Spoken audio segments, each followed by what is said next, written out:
Hello and welcome to Netflix vs. Cinema, the podcast that goes to the cinema every week, sees a couple of things, stays at home, watches a couple of things, rates them all out of 5, and then sees where money has been better spent this week. My name is Tosin and I'm your host, and I am based somewhere in the middle of the country, a place called Bromsgrove near Birmingham. And joining me as always on the Isle of Wight is Sharon Bollen.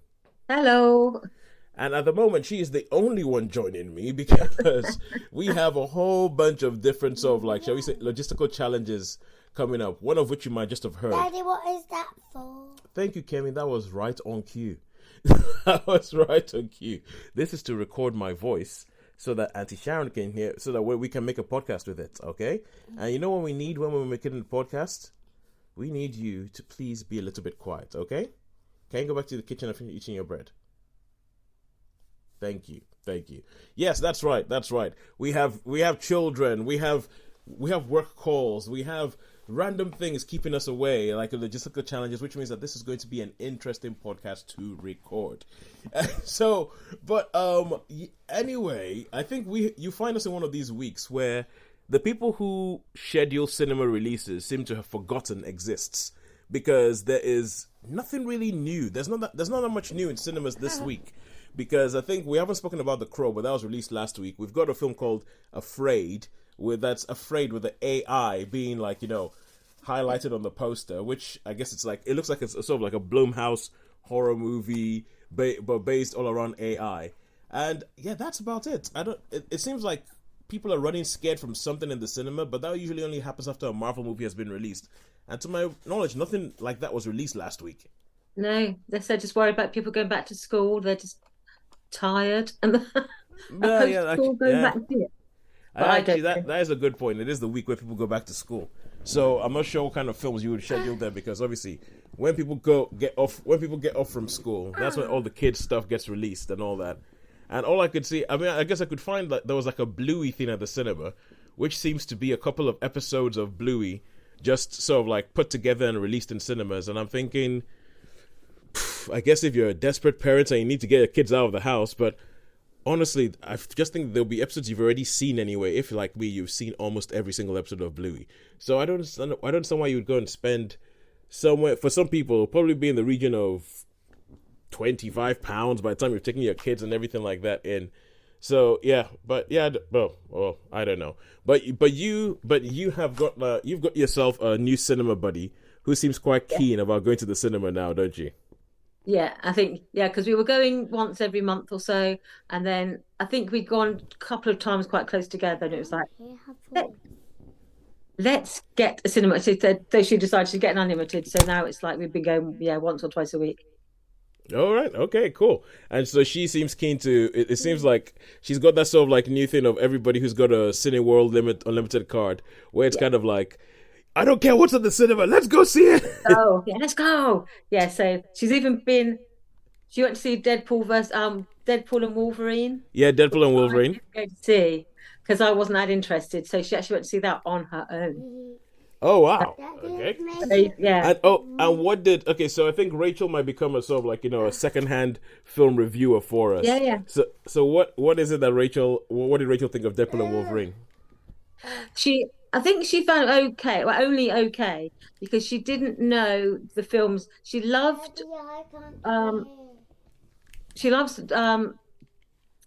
so I know. Sharon is being distracted by my daughter. Character of Wolverine, and I think she found that the changes in his character, it didn't feel like Wolverine to her.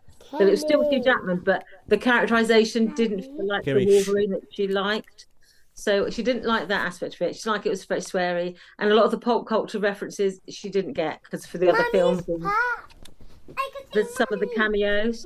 Oh yeah, yep. So I think they sort of passed her by a little bit. So I think she said it was okay, but she didn't love it. All right, okay. But she has listened to your review, you and Sean. She did listen to the review. So I'm guessing that means, okay, thank you. Yes, I did want me some. Can we go for the mommy? All right. So I'm guessing. Well, I guess that actually is probably kind of a win for the people who made the film. If she says the Wolverine was different, because that's a big thing that they make about in the film. They make a big deal about this being a different Wolverine. Yeah. Yes, I think that's what let her down, because she liked Wolverine as he was before. So a new Wolverine was just like, this is not Wolverine. that I actually see that as quite a good review. That's it as quite a good review when it comes to what the filmmakers were actually trying to achieve. But I think just because she does like her name being mentioned, so well, she always tells me, I listened and I heard you say my name twice. So Is that? so Do you reckon that? she's a regular listener to the show. That's what we're gonna do now to just sort of increase our listenership. We're just gonna be like, listen, you might hear your name, and then we just start saying random people's names and see like if people come and be like, I heard my name, I heard my name. Yeah, I've got a name checked. And what about one of her feedback about one of the she listens to the podcast generally, but she did say, because you'd made a comment about my face when I was listening to you review Wolverine and Deadpool. She went and looked at the video on YouTube as well, and she said, yeah, you were just like look like you were. I said, well, I try to keep a pleasingly neutral expression, but sometimes that sort of pleasing neutral expression sort of cracks a little bit. She said, yeah, I can tell. But you were like, oh. Like, okay, yeah, whatever. Let's stop talking about this. Let's go to something else that I can ask questions about that I care about. All right. Okay. So with that being said, this week we are thin on the ground when it comes to things in the cinema. I think if Holly makes it on, there might be a whole bunch of things that Holly has to talk about that she will want to talk about that pretty much going back over the ground that we have, apart from The Crow. I think she's seen The Crow. But that's if she makes it often or if a work caller comes to join us. But let's kick off with the things that we actually have seen this week. It will be Netflix and Friends heavy week. So Sharon, go ahead, fire away and tell me about what it is that you have seen this week. I got a film on a BBC iPlayer, a catch-up service called The Promised Land, which is a Danish film starring Mads Mikkelsen. Mm-hmm. All right, okay, and if any regular listeners of the podcast will know that. Let's say we on the podcast have a certain predilections. Sean has a certain sort of there's people like he will watch pretty much anything with Florence Pugh in it, and increasingly Kaylee Spaney. With Sharon, Mads Mikkelsen. Mads Mikkelsen is where it's at. All the way. Anything Mads Mikkelsen, she will watch. So Mads Mikkelsen. So you found a Danish movie with Mads Mikkelsen, staying on brand. Tell us about The Promised Land. The Promised Land is film set in the mid 1750s, set in I think it's Jutland, which is part of Denmark, I understand. Basically, he's just coming out of the army. He had signed up for a 25-year contract with the Danish army, but I think I'm not sure of the sort of the geopolitical circumstances in the sort of 1750s in Denmark. Yeah. But he mentions about how he was in the German army. So I don't know if there was what the borders are or where all the sort of geography was, the sort of geopolitical lines were in those days. But he's come out of being in the army for 25 years, and the Danish king has basically promised sort of large rewards for anyone who can farm the heathland on Jutland. Mm.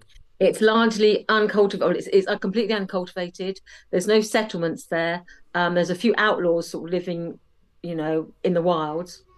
And by outlaws, they mean basically if you've broken certain laws, you can be basically sort of expelled from society. So you can't live in town. So you basically have to make your own way. So often you find that there's these outlaw camps in.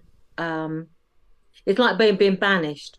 So you can't have a job, you can't own land, you can't own certain property. This sounds remarkably like a Danish Western. Yeah, it's got aspects of it like that. So he decides that he's going to, using his army pension, he is going to create a settlement and farm the land, and to get this reward. Because what his circumstances are, he is the son of a nobleman, and his mother was a maidservant. Mm-hmm. And his father, basically, one way of getting rid of his illegitimate offspring was the boys went into the army and the girls were just put into service. Yeah. And so he has a desire, basically, to create his own legacy, to create his own name. Yeah. And so the reward for farming this land would be that he'd be given a noble title. Okay. So when you say the girls are put into service, is that a euphemism? No, service meant you work in a big house, you become a servant, you become a maid servant. Okay, cool. Gotcha. Chambermaid or something like that. Yeah, basically working for a big house, it was called just going into service. Okay, cool. Gotcha. So euphemistically, a lot of the the nobility or these big landowners, they did have a cavalier approach to their female staff. They regard them Mm. as being Yeah, available, yep, yep, yep, yep. they're willing Property or that not. I can do with what I want. Yeah, Yeah, they have yep, no rights basically, and yep, that is a theme that runs through the film as well. About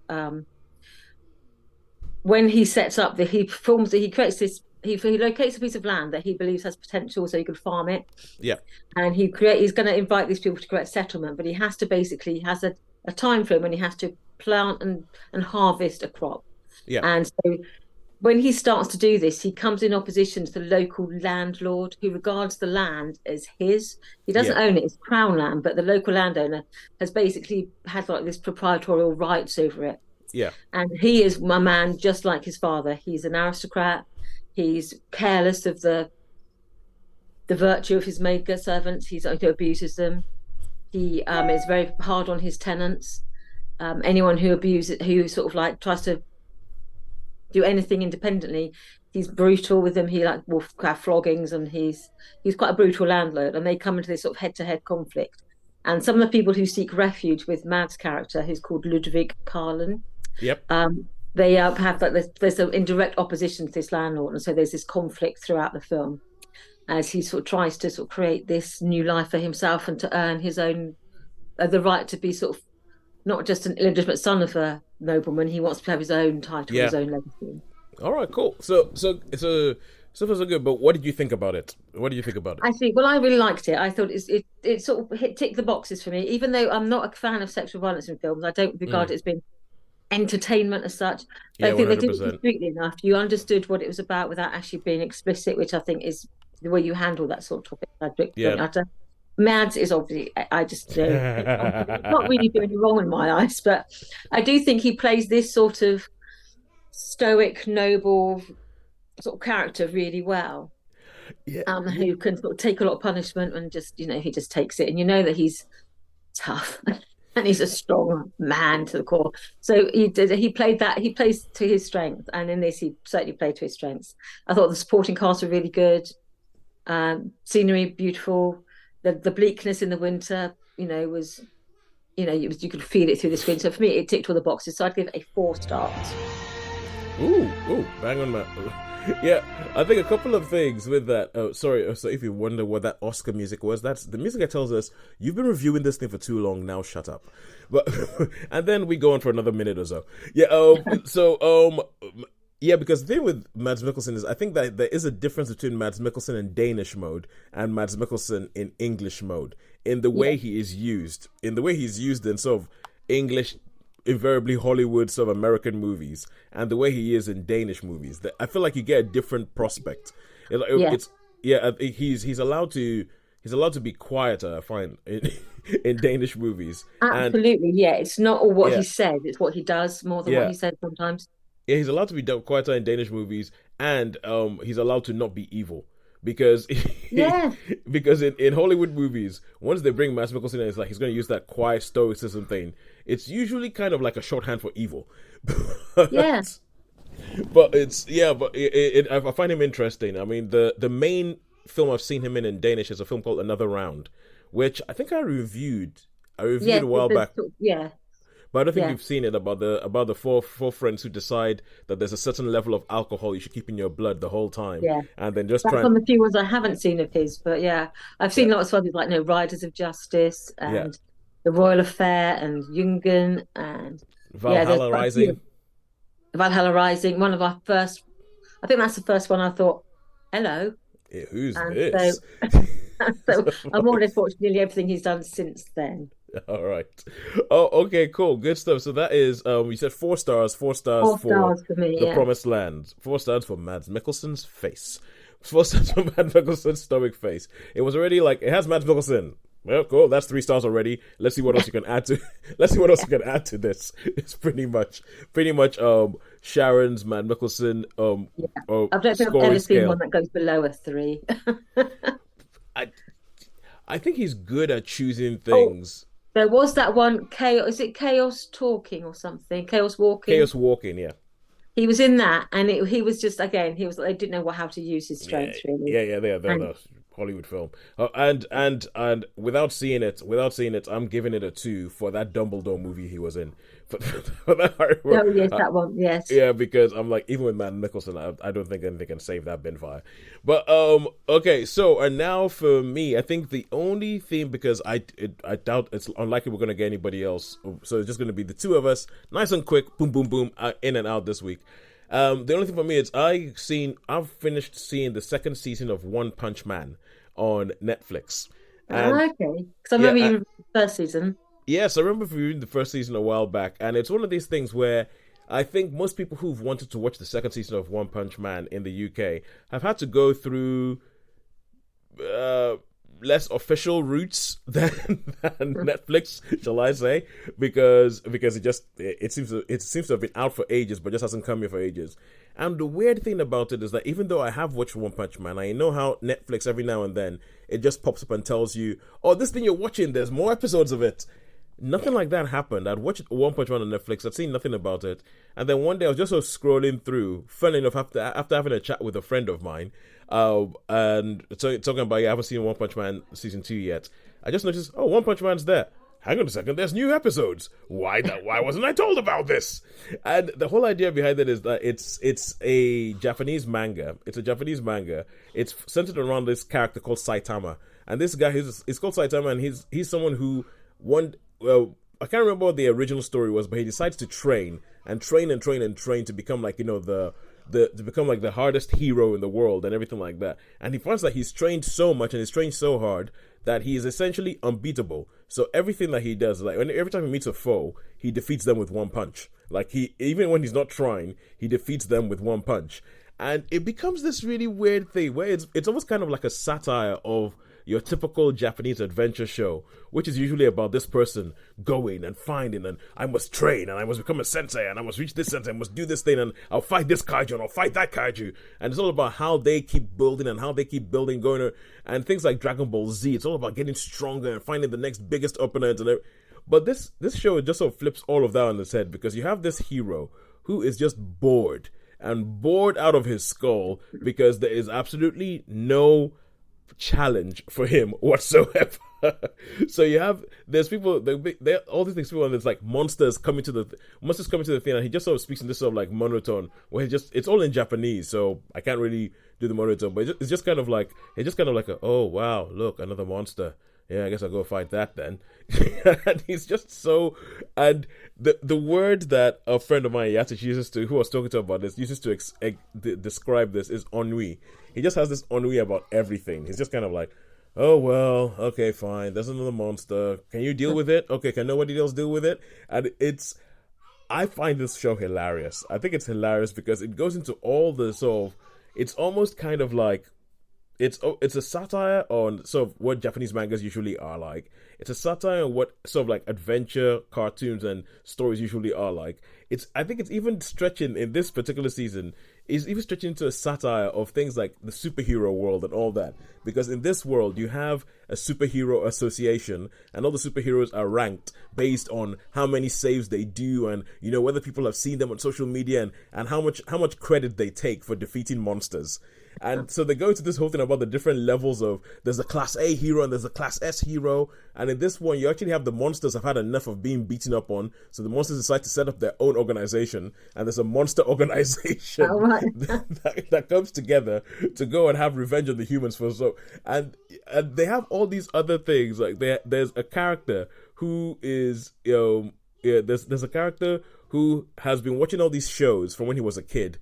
And they have a way you watch all these TV shows, and he's like, why are the heroes always winning? What about the poor monster? And this guy seems to be almost sort of like the opposite of Saitama, in that he goes, you know what? I'm tired of them always, of the heroes always winning. I'm tired of them beating up on the poor monsters. I'm going to train to become the strongest monster, and I am going to take out all the heroes.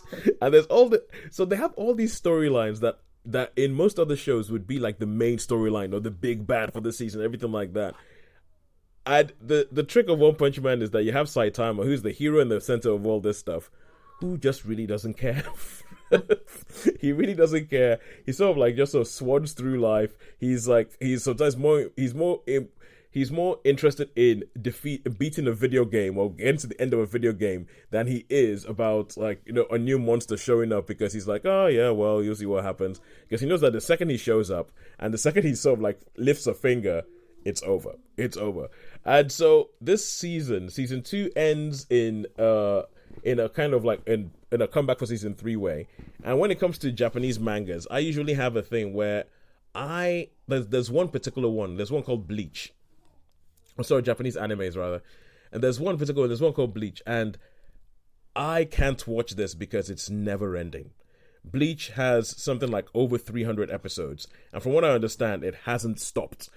And so